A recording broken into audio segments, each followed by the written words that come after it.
श्री सरस्वत्यै नमः। श्रीमते रामानुजाय नमः। श्री राधा कृष्णाभ्यां नमः। नारायणं नमस्कृत्य नरं चैव नरोत्तमं देवीं सरस्वतीं व्यासं ततो जयमुदीरयेत्। लक्ष्मीनाथसमारम्भां नाथयामुनिमध्यमाम्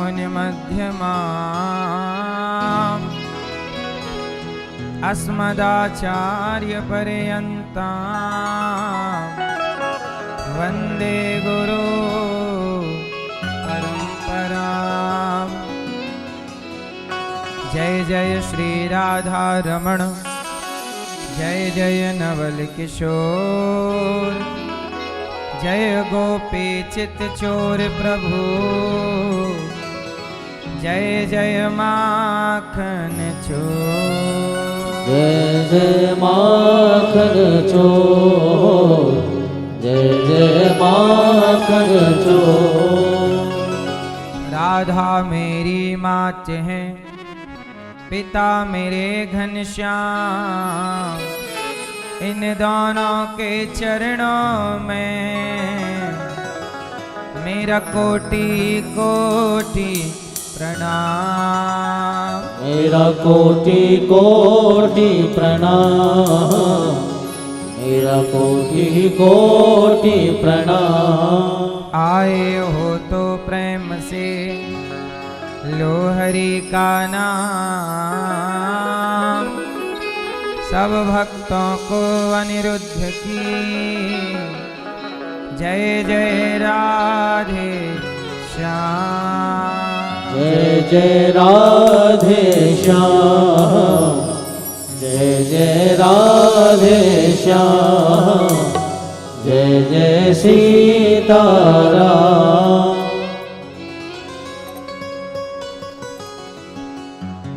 वो तेरी रह रह याद सताए, तुझे नेक दया नहीं आए।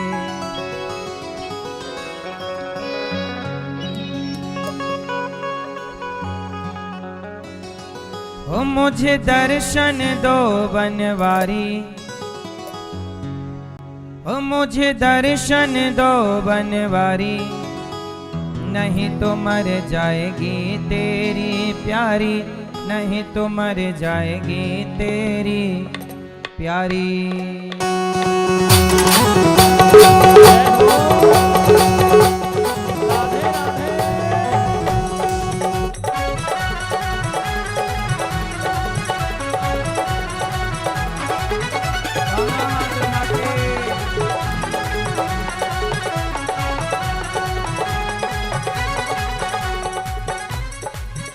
मुझे दर्शन दो बनवारी, मुझे दर्शन दो बनवारी, नहीं तो मर जाएगी तेरी प्यारी, नहीं तो मर जाएगी तेरी प्यारी, नहीं तो मर जाएगी तेरी प्यारी, नहीं तो मर जाएगी तेरी प्यारी, नहीं तो मर जाएगी तेरी प्यारी, नहीं तो मर जाएगी तेरी प्यारी, नहीं तो मर जाएगी तेरी प्यारी, नहीं तो मर जाएगी तेरी प्यारी। मुझे दर्शन दो बनवारी, मुझे दर्शन दो गिरधारी, नहीं तो मर जाएगी तेरी प्यारी, नहीं तो मर जाएगी तेरी प्यारी, नहीं तो मर जाएगी तेरी प्यारी, नहीं तो मर जाएगी तेरी प्यारी।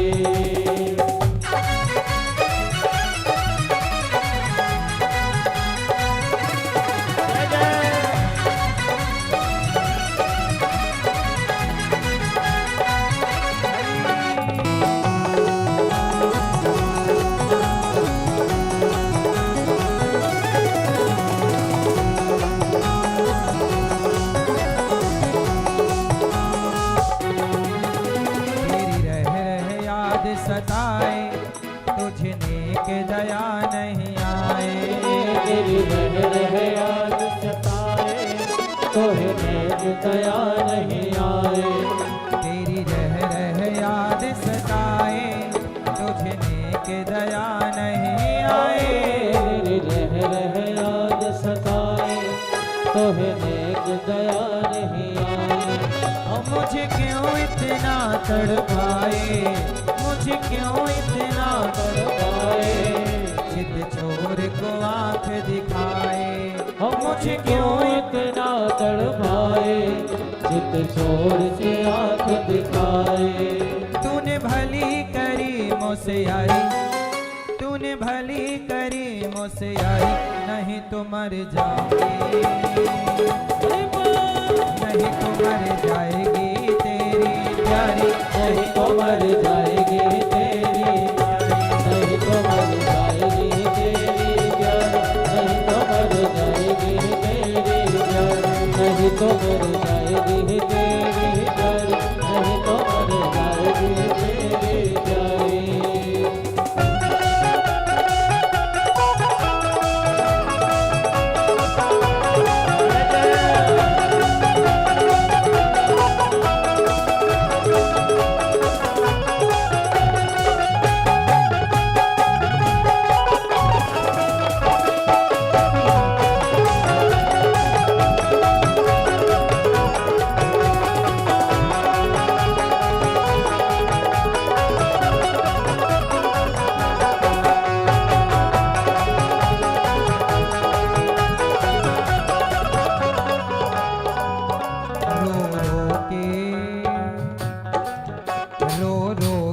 प्यासी आंखें सावन की करें बरसाते रे, रो रो के प्यासी आंखें सावन की करे बरसाते। कोई समझ सके ना बातें, कब आए मिलन की रातें। हाँ कोई समझ सके ना बातें, कब आए मिलन की रातें। मैं तो हूँ बिरहा की मारी, मैं तो हूँ बिरहा की मारी, नहीं तो मर जाएगी तेरी प्यारी, नहीं तो मर जाएगी तेरी प्यारी, नहीं तो मर जाएगी तेरी प्यारी, नहीं तो मर जाएगी तेरी प्यारी, नहीं तो मर जाएगी तेरी प्यारी, नहीं तो मर जाएगी तेरी प्यारी। मुझे दर्शन दो बनवारी, मुझे दर्शन दो गिरधारी, नहीं तो मर जाएगी तेरी प्यारी, नहीं तो मर जाएगी तेरी प्यारी, नहीं तो मर जाएगी तेरी प्यारी, नहीं तो मर जाएगी तेरी प्यारी, नहीं तो मर जाएगी तेरी प्यारी, नहीं तो मर जाएगी तेरी प्यारी, नहीं तो मर जाएगी तेरी प्यारी, नहीं तो मर जाएगी तेरी प्यारी, नहीं तो मर जाएगी तेरी प्यारी, नहीं तो मर जाएगी तेरी प्यारी, नहीं तो मर जाएगी तेरी प्यारी, नहीं तो मर जाएगी तेरी प्यारी। बोलिए भक्त वत्सल भगवान की की जय, जय, वृंदावन धाम की जय जय जय श्री राधे श्याम। परम मंगलमय परात्पर अखिलेश्वर अखिल ब्रह्मांड नायक परात्पर परब्रह्म भगवान श्री कृष्ण की वांगमय प्रतिमूर्ति श्रीमद् भागवत महापुराण दूर दूर से आई हमारी माताएं बहनें श्रोतागण भक्तगण साधना श्रद्धा टीवी पर यूट्यूब पर कथा का रसपान कर रहे सभी भक्तों को जय श्रीमन्नारायण, जय श्री कृष्णा, राधे राधे, जय गौरी गोपाल। कैसे हैं आप लोग? सदा आप अच्छे रहें, आप पर भगवान की कृपा बनी रहे, यही मंगल कामना आप सभी पर बिहारी जी की करुणा कृपा बनी रहे। इस कथा में परीक्षित बन करके हमारे यजमान परिवार श्री अनिल कुमार जायसवाल जी, श्रीमती कमलेश जायसवाल जी, आपने बहुत पुण्य किया होगा, जिस पुण्य के कारण वृंदावन की पावन धरा में ये पावन से माघ के महीने में कथा का रसपान करने का आप सबको अवसर प्राप्त हो रहा है। भगवान की कथा बिना कृपा के लोग कहते हैं कि हम कैसे जाने कि हम पर कृपा है। आपका मन जब भगवान में लगने लग जाए, अच्छे कामों में मन लगने लग जाए, तो समझ लेना भगवान की कृपा है। और जब आपका मन गलत कामों में लगे तो समझ लेना कि भगवान की कृपा नहीं है। आप वृंदावन आए और भागवत सुन रहे हैं, ये पता चल रहा है कि आप पर भगवान की कृपा है। कृपा ना होती तो धाम में आना संभव नहीं था। कथा सुनना, आज कलयुग चल रहा है, ये कलयुग में भी आप जैसे भक्त हैं जो कथा सुन रहे हैं, वरना आज के युग में तो लोग निंदा करने में लगे हैं, चुगली करने में लगे हैं, छल कपट करने में लगे हैं। आज के युग में बेटा बाप की नहीं सुन रहा है, लेकिन आप कथा सुन रहे हैं, तो ये कलयुग में कृपा ही तो है।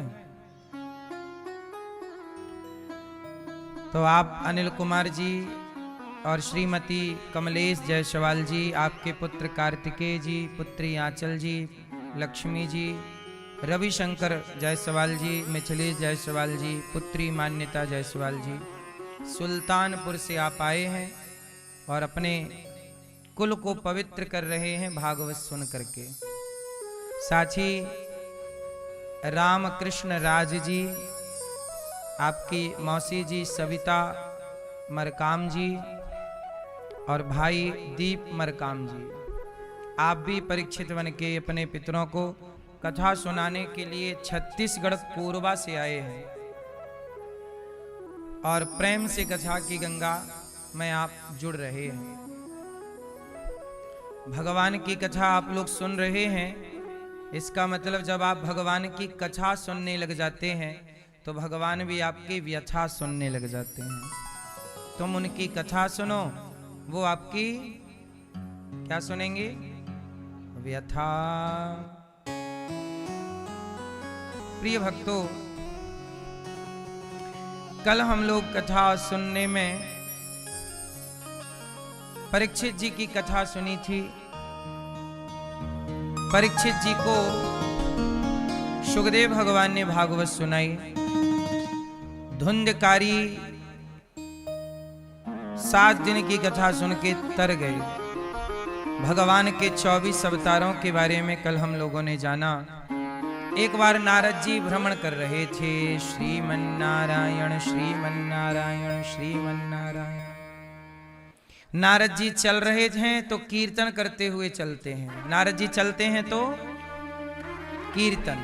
आप लोग भी अब आजकल ना, आप लोग चलते हैं तो गाने सुनते हुए चलते हैं, कान में लगा लेंगे और बस आज के लड़का लड़की कान में ब्लूटूथ लगा लेंगे और बस चल रहे हैं गाने। मुन्नी बदनाम हुई, शीला की जवानी।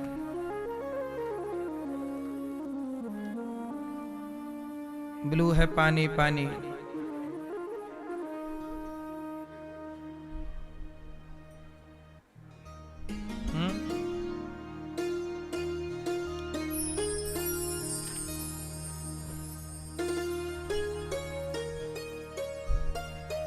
तो आजकल नारद जी चल रहे थे, चलते हैं तो कीर्तन करते हुए श्रीमन्नारायण श्रीमन्नारायण बोलते, और आप लोग चलते हैं तो गाने सुनते हुए। गाने सुनना बुरी बात नहीं है। पहले के गाने सार्थक गाने होते थे।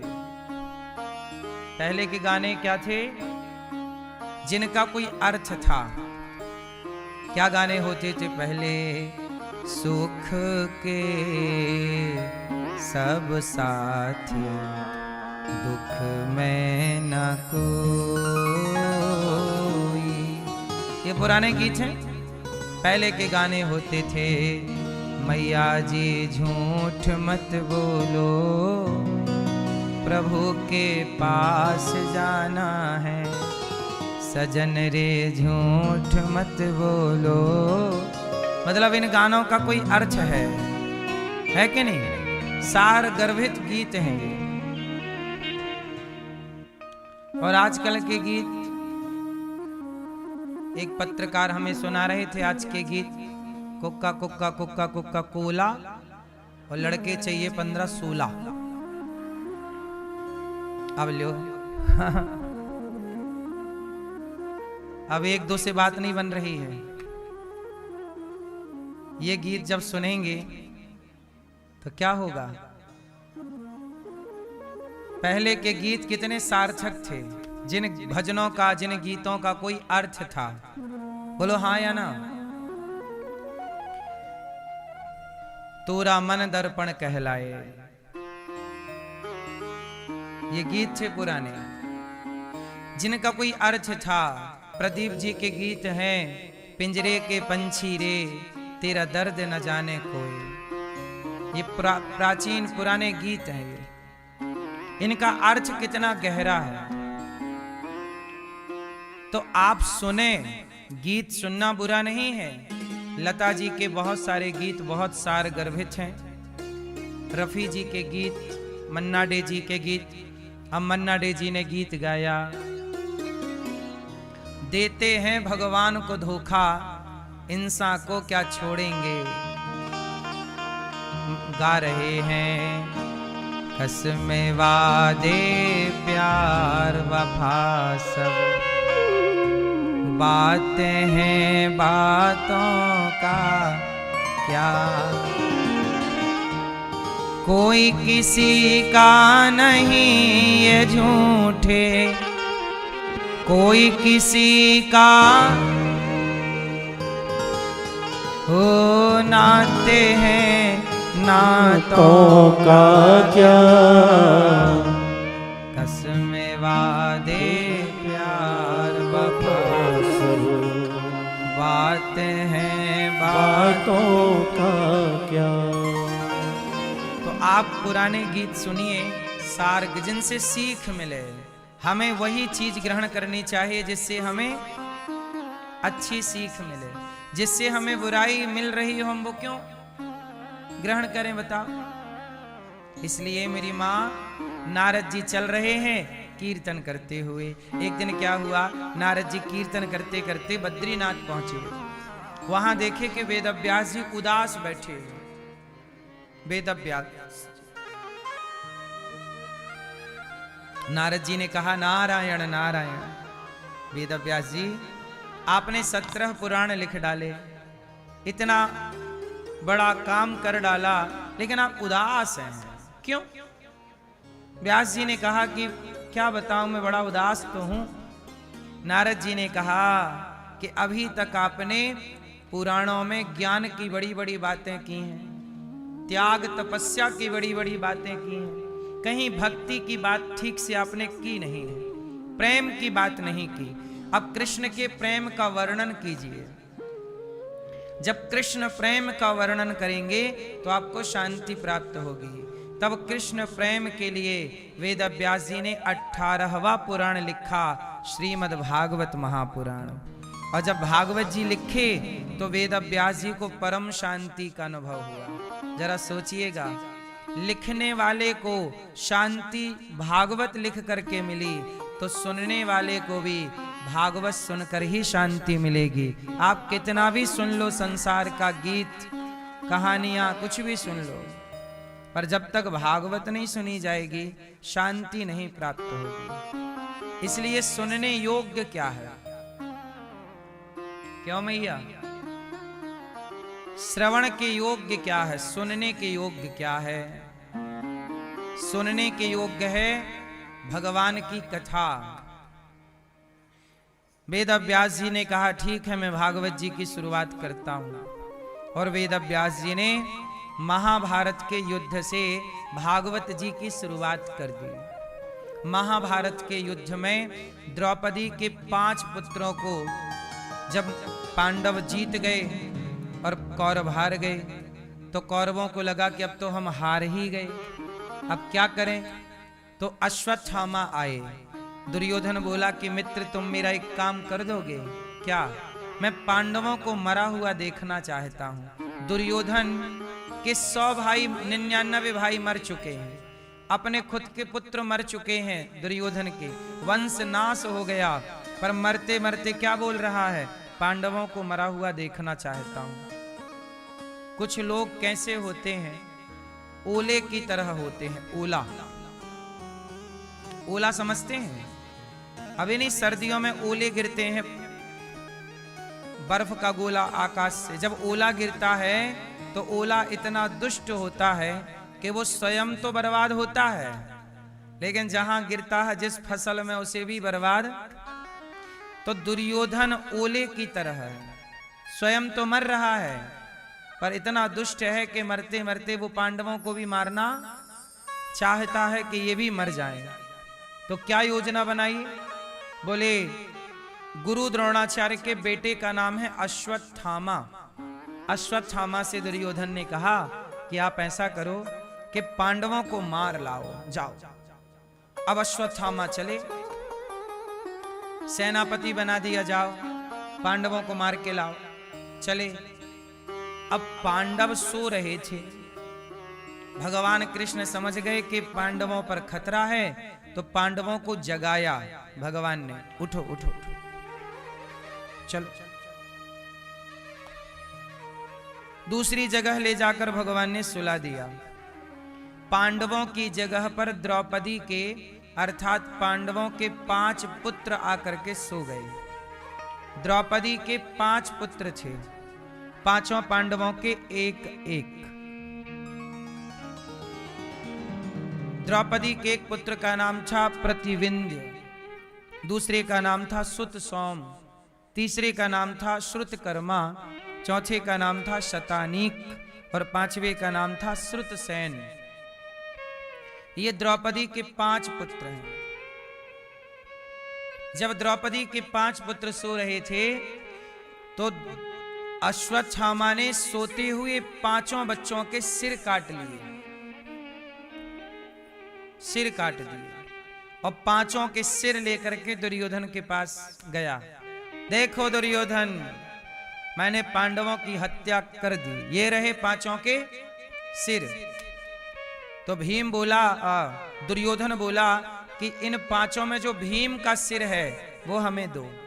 भीम का सिर लिया और दुर्योधन को तो गुस्सा थी ना भीम पर, क्योंकि इसने ही, भीम भैया ने ही दुर्योधन की जांघ तोड़ी है, इनके 199 भाइयों को मारा है, तो सिर लाओ मैं जरा गुस्सा निकालूं।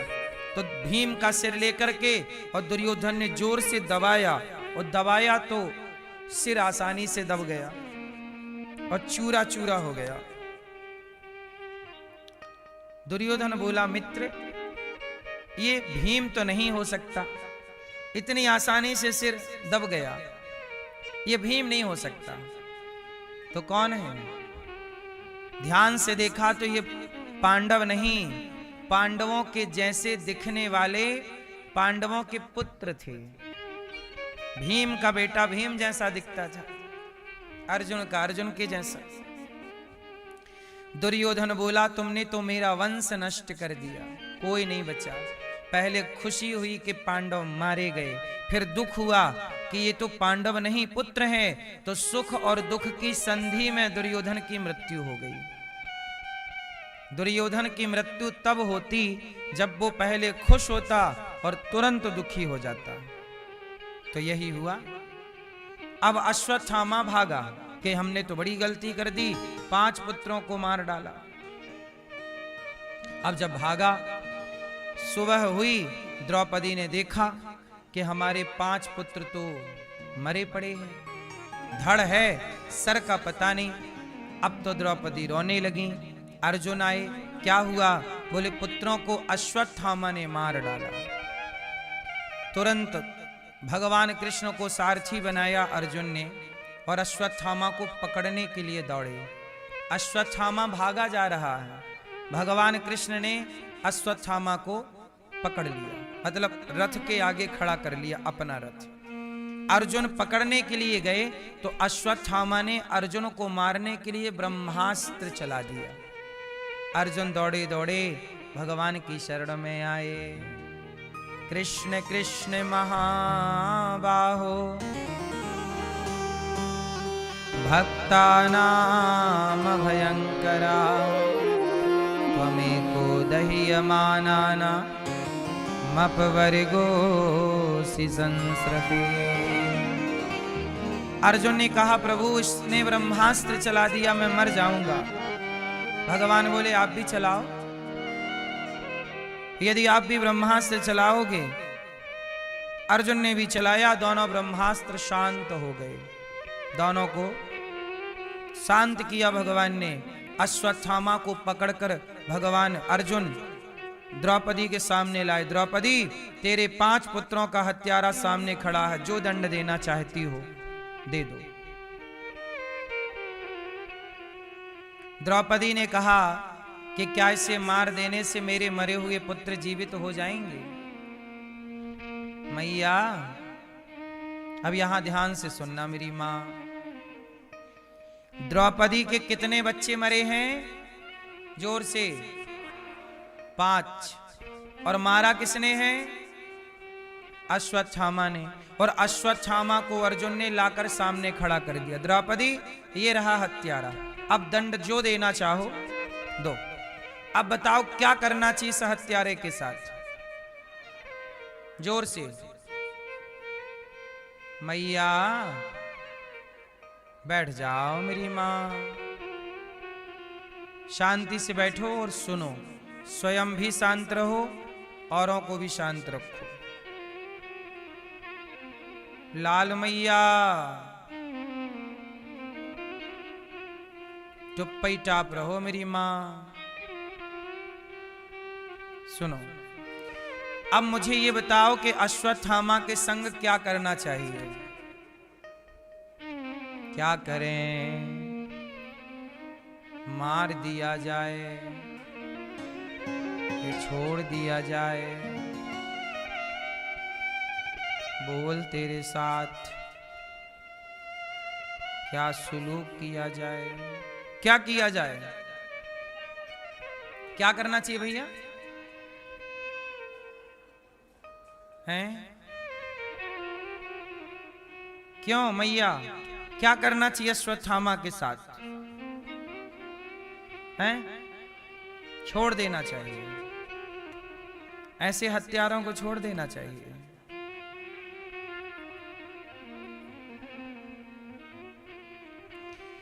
जरूरत से ज्यादा दया हानिकारक होती है।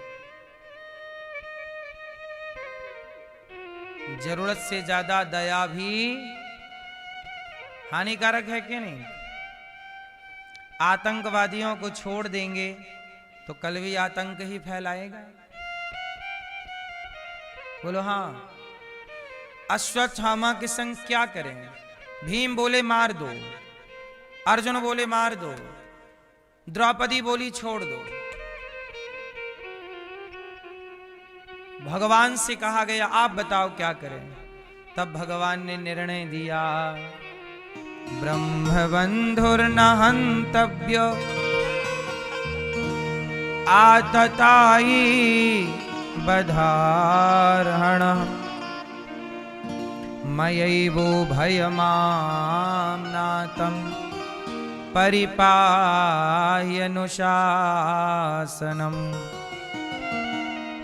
ब्राह्मण को कभी मारना नहीं चाहिए। ब्राह्मण को कभी मारना नहीं चाहिए। और आताताई को कभी छोड़ना नहीं चाहिए।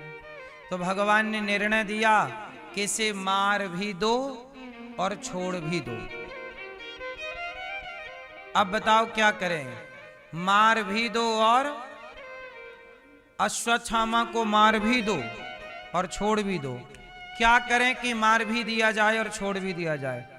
टोपा वाले भैया जी बताओ क्या करें कि मार भी दिया जाए और क्या भगवान कृष्ण क्या कहना चाह रहे हैं?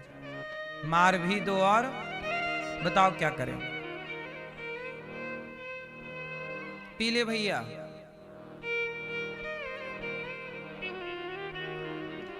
हैं? मार भी देना है और छोड़ भी देना है, छोड़ना भी है इसे और मारना भी है। क्या करें? हैं? किसी का अपमान कर देना उसे मार देने के समान होता है। तो अश्वत्थामा का अपमान कर दिया, उसके सिर की मणि निकाल ली, अपमानित करके नगर से निकाल दिया। तो अपमान कर देना मतलब मार देना, और छोड़ देना फिर छोड़ ही दिया, जाओ, जान से नहीं मारा। तो मार भी दिया और ये न्याय कृष्ण का है। इसलिए भगवान का न्याय बड़ा अद्भुत है। कृष्ण के न्याय के हिसाब से ये सृष्टि चलती तो बहुत अच्छा था। आज के हमारे कानून में अच्छा न्याय नहीं मिलता। हमारे भारत में न्याय नहीं है, क्यों? सही बता, हमारे भारत में न्याय है कि अन्याय है? हमारे देश का कानून अंधा है। आप लोग अंधे हैं कि आंख वाले हैं? आंख वाले लोगों को न्याय कौन दे रहा है? अंधा आदमी न्याय दे रहा है, अंधा कानून। आंख वाले को रास्ता कौन बता रहा है? अंधा कानून। अब मुझे ये बताओ कि अंधा कानून क्यों भाई? आंख वाला कानून चाहिए कि अंधा? तो कानून की आंखें काहे फूट गईं? किसने फोड़ दी? क्यों भैया, कानून की आंखें फोड़ किसने दी?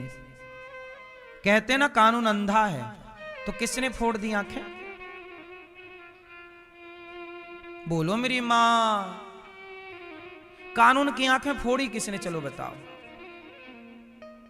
किसने फोड़ी? नेताओं ने फोड़ दी। कानून की आंखें किसने फोड़ी? नेताओं ने फोड़ दी और अंधा कानून बना दिया। अंधा आदमी आंख वाले को रास्ता दिखा रहा। धृतराष्ट्र का शासन चल रहा है।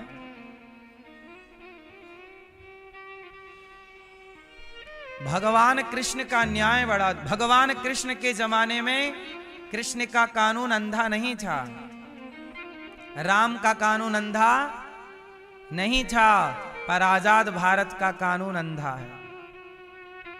बोलो हाँ। इसलिए कहता हूं अंधा कानून ना हो। हमारे देश में तो कानून ही भेदभाव पैदा कर रहा है, जातवाद फैला रहा है, ऊंच नीच की बात कर रहा है। हम कह रहे हैं सब एक बराबर है। अच्छा, धर्म ने सबको बांटा है कि कानून ने बांटा है? सच बताओ, बांटा बंटवारा किसने किया? क्यों? जाति सर्टिफिकेट धर्म दे रहा है कि कानून? आपको जाति सर्टिफिकेट कौन बांट रहा है? कौन बांट रहा है? इसका मतलब धर्म भेदभाव नहीं करता, कानून भेदभाव कर रहा है। हाँ या ना? क्योंकि नेता लोग ना बांट रहे हैं जाति सर्टिफिकेट। नेताओं की व्यवस्था है। आप कोई भी जॉब करने जाएंगे आपको जाति सर्टिफिकेट लगता है। बोलो हाँ। और जाति सर्टिफिकेट कौन बना के दे रहा है? कानून। इसका मतलब जातियों का बंटवारा कौन कर रहा है? ऊंच नीच कौन कर रहा है? इसका मतलब यह है कि हमारा कानून ही हम सनातनियों को आपस में लड़ा रहा है। और नेताओं को मजा आता है कि आप लड़ते रहो, हमारी वोट पकती रहेगी।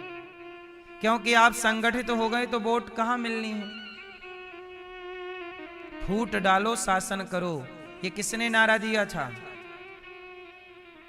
अंग्रेजों ने। अंग्रेजों के उसी नारे को नेता लोग फॉलो कर रहे हैं। बोलो हाँ। इसलिए भगवान कृष्ण का कानून अच्छा है। कह रहे हैं कि इसने 5 पुत्रों को मारा है, इसे मार दिया जाए। अपमान करके उसे। अच्छा, अश्वत्थामा का जब अपमान हुआ तो अभी सुनना, कृष्ण का एक और प्रहार होने वाला है भगवान कृष्ण का। अश्वत्थामा ने उत्तरा के गर्भ को नष्ट करने के लिए ब्रह्मास्त्र चला दिया कि पांडवों का वंश अभी पेट में पल रहा है। अभिमन्यु की पत्नी उत्तरा गर्भवती थी, तो उत्तरा के गर्भ को नष्ट करने के लिए ब्रह्मास्त्र चला दिया। बोलो हाँ। अब अश्वत्थामा ने जब ब्रह्मास्त्र चलाया तो उत्तरा दौड़ी दौड़ी भगवान की शरण में आई। उत्तरा ने कहा, पाहि पाहि महायोगिन।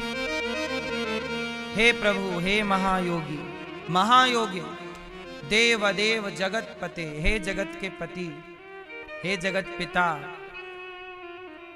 हम आपकी शरण में हैं प्रभु।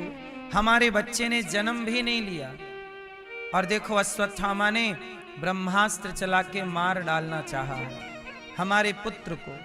प्रभु, हम आपकी शरण में हैं, आप तो शरण में आए कि रक्षा करते हैं, हमारी रक्षा कीजिए। भगवान ने कहा, चिंता ना करो उत्तरा, हम आपके पुत्र की रक्षा अवश्य करेंगे। तो भगवान ने तो रक्षा कर दी, लेकिन मारा किसने? अश्वत्थामा ने।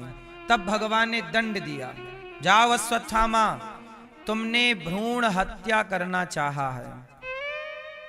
तुमने कौन सी हत्या की?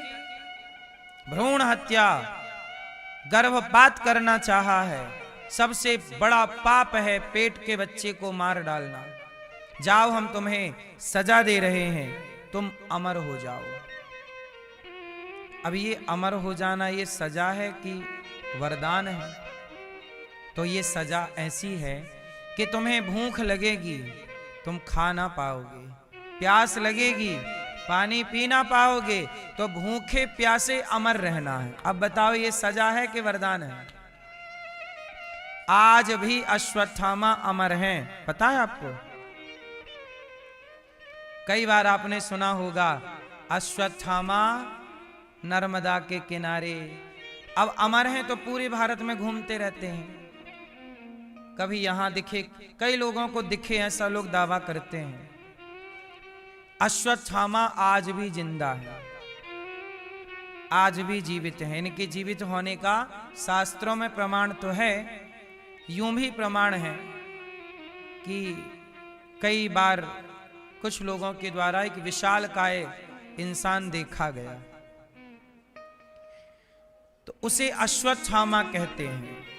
तो अश्वत्थामा जिंदा हैं, पर मरने की भीख मांगते रहते हैं, प्रभु मार डालो, प्यास लगी। प्रेत प्रधान हो गए हैं ये। क्या हो गए हैं ये? प्रेत। किस रूप में है? प्रेत रूप में। जैसी प्रेत को भूख लगती है, खा नहीं पाता,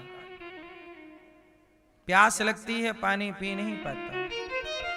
भूत प्रेतों के खाना पीना अलग ढंग का होता है। आप तुलसीदास जी की हिस्ट्री पढ़ेंगे तो उसमें एक प्रेत की चर्चा है। तुलसीदास जी शौच करने के लिए खेतों में जाते थे। बोलो हाँ, उस जमाने में तो खेत ही थे। तो लोटा लेके गए, तो शौच के बाद जो पानी बचता उसे एक पेड़ की जड़ में डाल देते। तो वहां रहता था एक प्रेत। तो वो शौच का जो पानी बचा, अब बताओ वो शुद्ध है कि अशुद्ध है?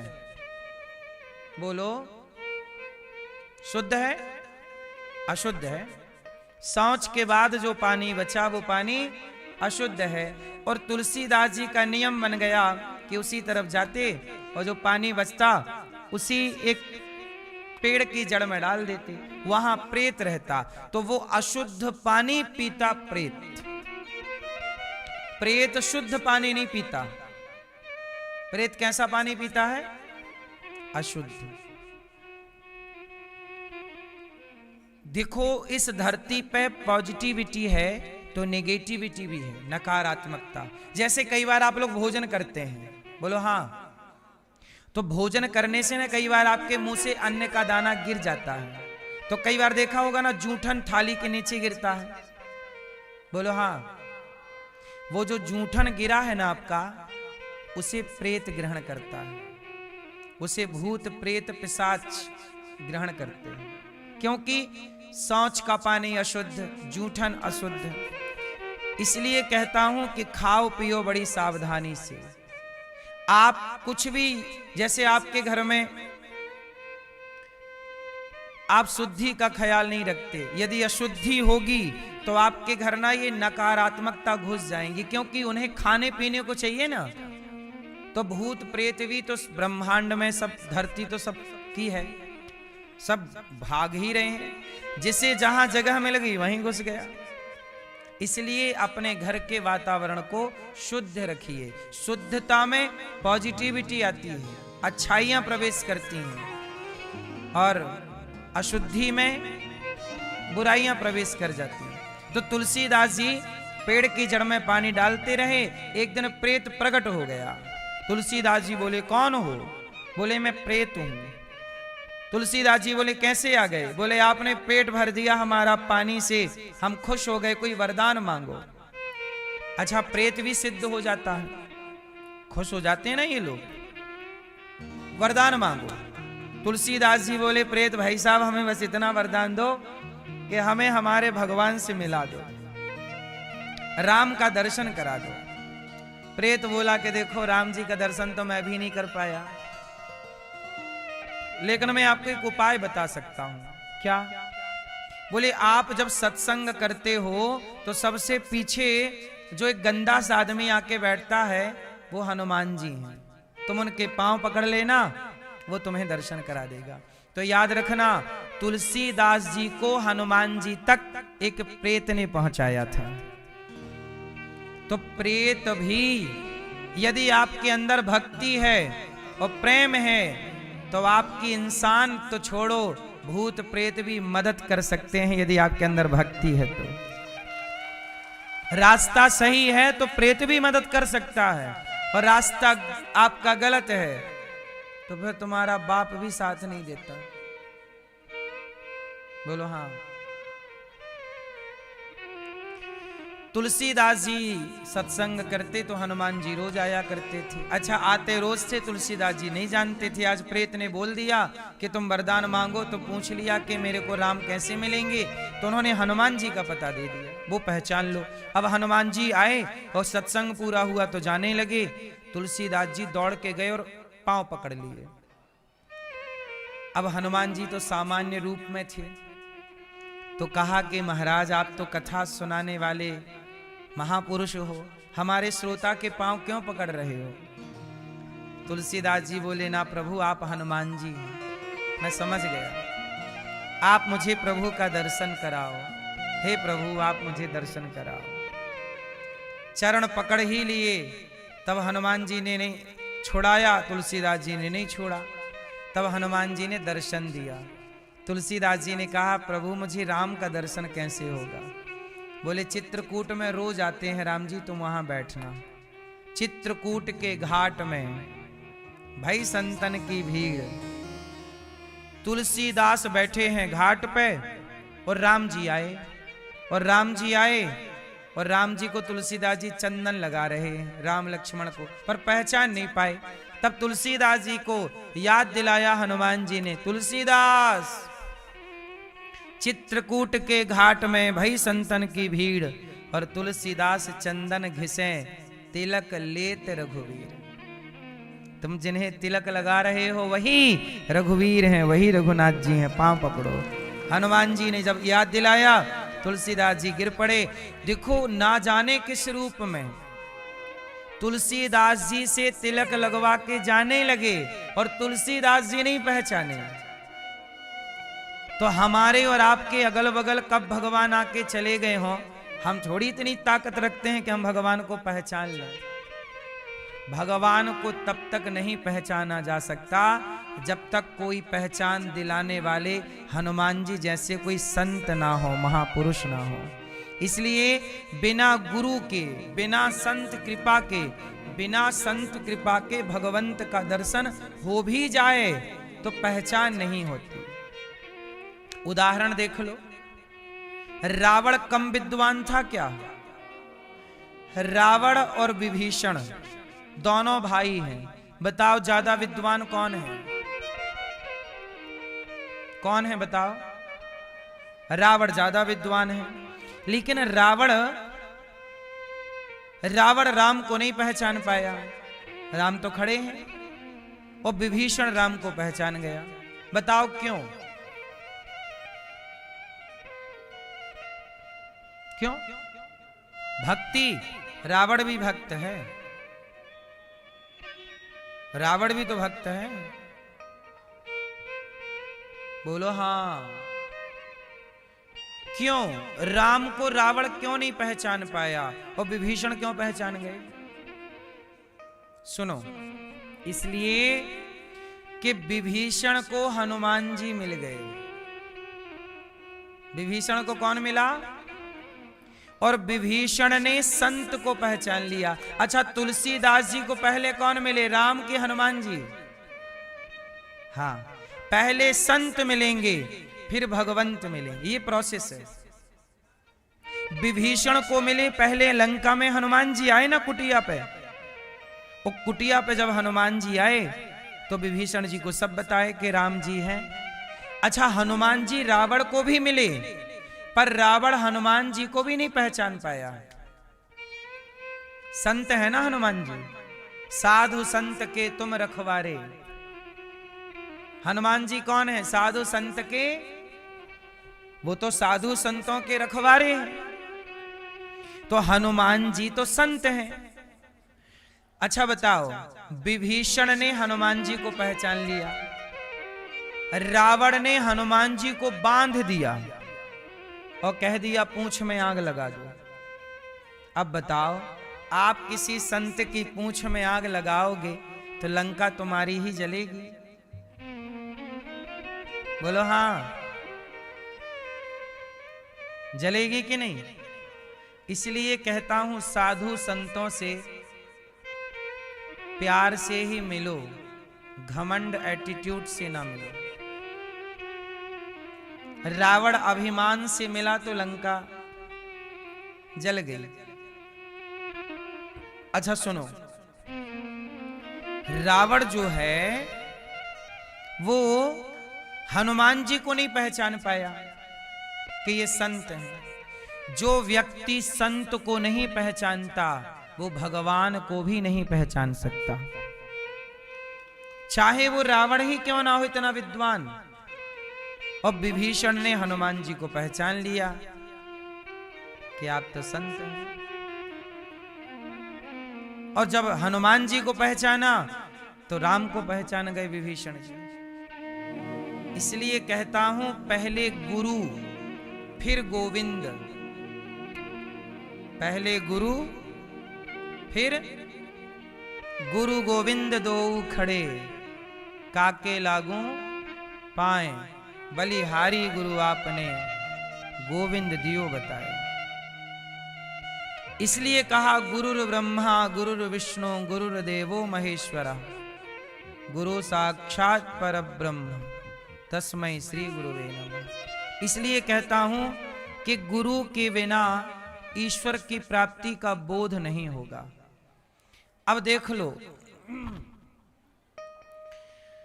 अश्वत्थामा के सिर की मणि निकाल करके अपमानित करके निकाला। अश्वत्थामा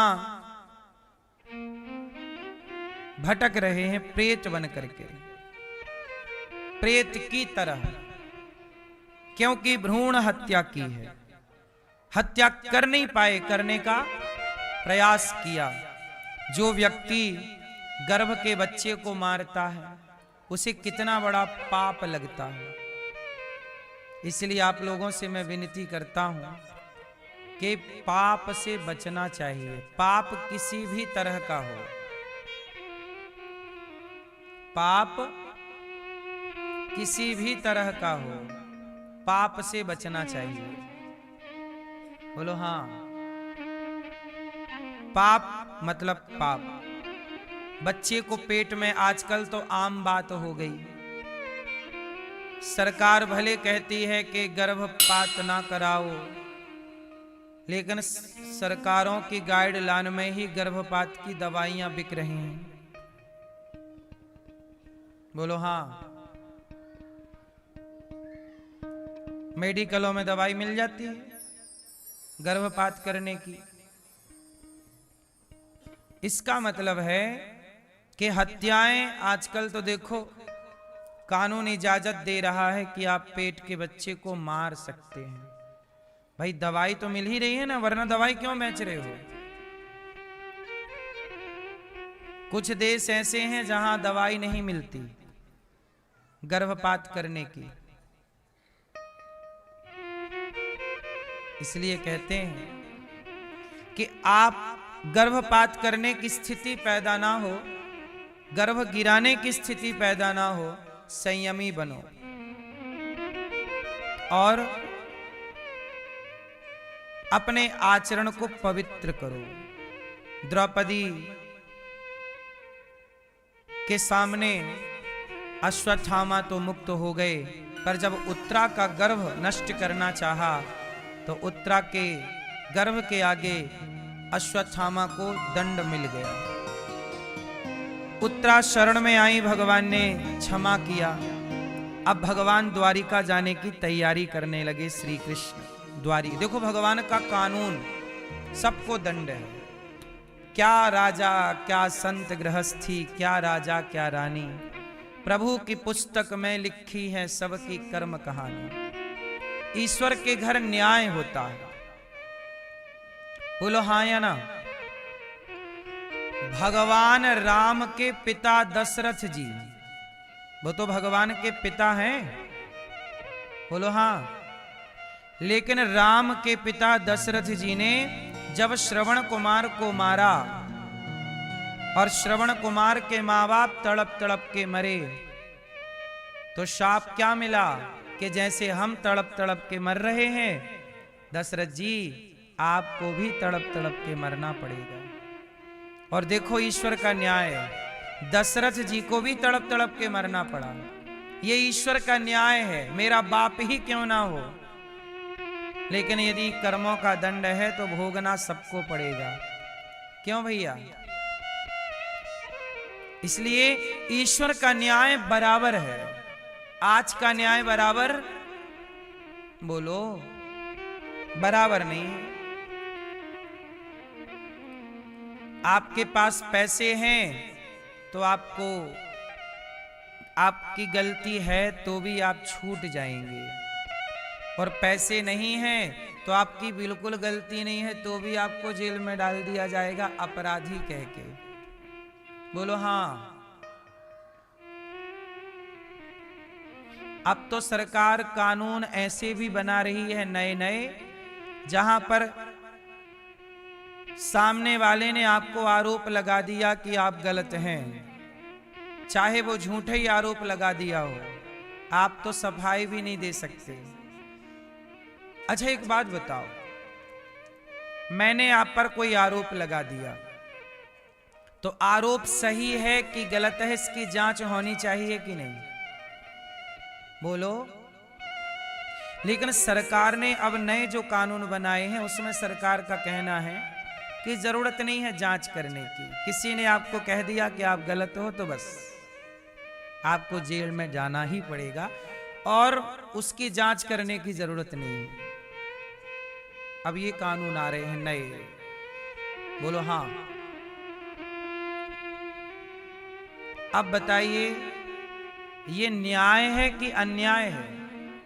तो सरकार न्याय के एक कदम है पास के अन्याय के एक कदम पास है।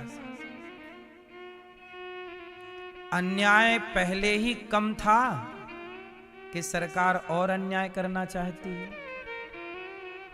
इसलिए हम कहते हैं कि देखो बहू अपने सास ससुर पर दहेज का केस लगा देती है। आप जानते होंगे कितनी बहुएं हैं जो गलत केस लगा देती हैं? बोलो हाँ। कितनी लड़कियां हैं जो किसी लड़के पे झूठे ही बलात्कार का केस लगा देती हैं? ये बात सही है कि गलत है? कितने लोग हैं जो अपने अधिकार का दुरुपयोग कर देते हैं? समाज में ऐसे लोग हैं जिन्होंने गलतियां नहीं की पर झूठा आरोप लगा दिया गया और बेचारे जेल चले गए। अब बताइए कि किसी ने झूठा आरोप आप पे लगाया है तो उसकी जांच होनी चाहिए कि नहीं? बोलो। पर सरकार कहती है नहीं, जांच की जरूरत नहीं है। किसी ने बोल दिया आप गलत हैं, मतलब आप गलत हैं, बस। इसे क्या कहेंगे? इससे बड़ी मूर्खता हो सकती है? इतने अंधे तो धृतराष्ट्र भी नहीं थे, है ना? सबसे बड़े अंधे धृतराष्ट्र ही थे, पर वो भी इतने बड़े अंधे तो नहीं थे। जांच तो करा लो भाई साहब। जांच ये नहीं होगी, बोले जांच की जरूरत नहीं, अंदर चलो जेल में। अभी कुछ दिन पहले हमारे